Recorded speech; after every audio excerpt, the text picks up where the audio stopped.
Chapter 11. The Hetz Mek. That summer there was little rain. A week of hot sun would be followed by a few scattered showers that did little to relieve the land growing hard beneath the heat. In June, the first eager green shoots began to come up. Everyone was restless. Men stood in little groups about the streets or met at the schoolhouse talking of weather and corn.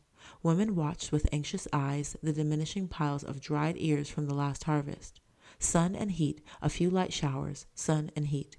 In June, Chantata was 4 months old, and on his month date, the family performed the Hetz Mek ceremony for him, and he was carried across the hip for the first time.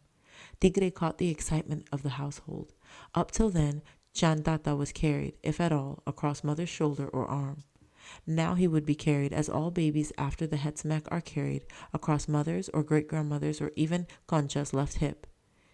"Is it always at 4 months?" Concha asked.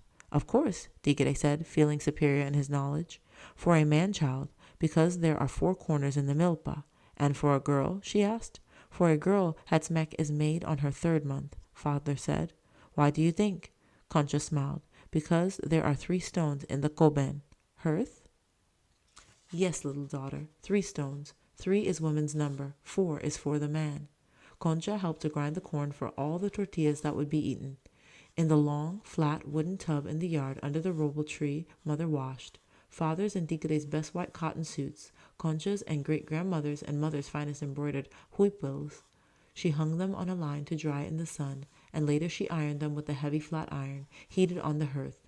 Great-grandmother killed and prepared the hens. Tigre carried firewood. There was work for everyone. Mother's father and mother had been chosen as padrinos, godparents. They arrived about 10 o'clock. It had taken them 6 hours to walk from their village.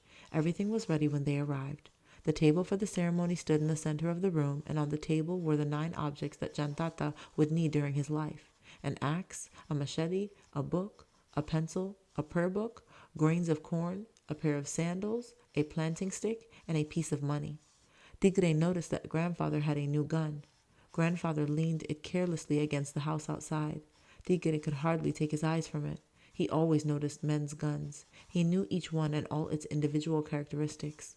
Grandfather had brought a new curva too, a present for Chantata, which he laid on the table with the other objects to take the place of father's old machete knife that was already there.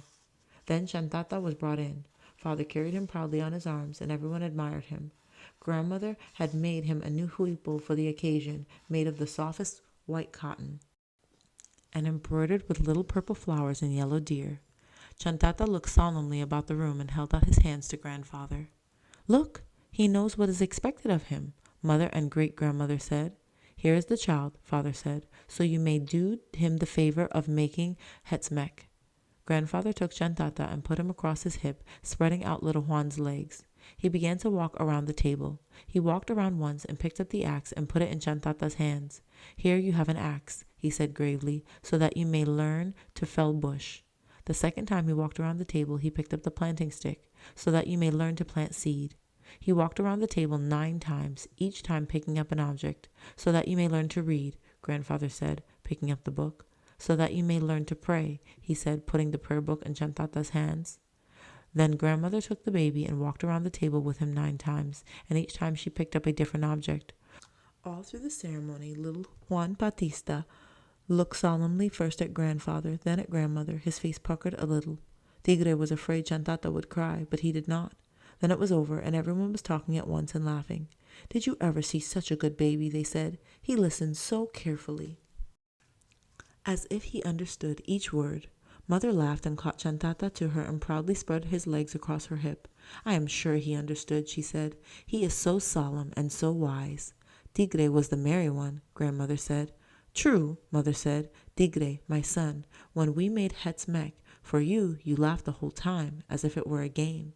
Great-grandmother brought in the food, and there was laughing and feasting. Everyone talked with mouths full. Happiness filled the house. For a while the heat and dryness were forgotten, and the worry about the corn. Surely tomorrow rain would come.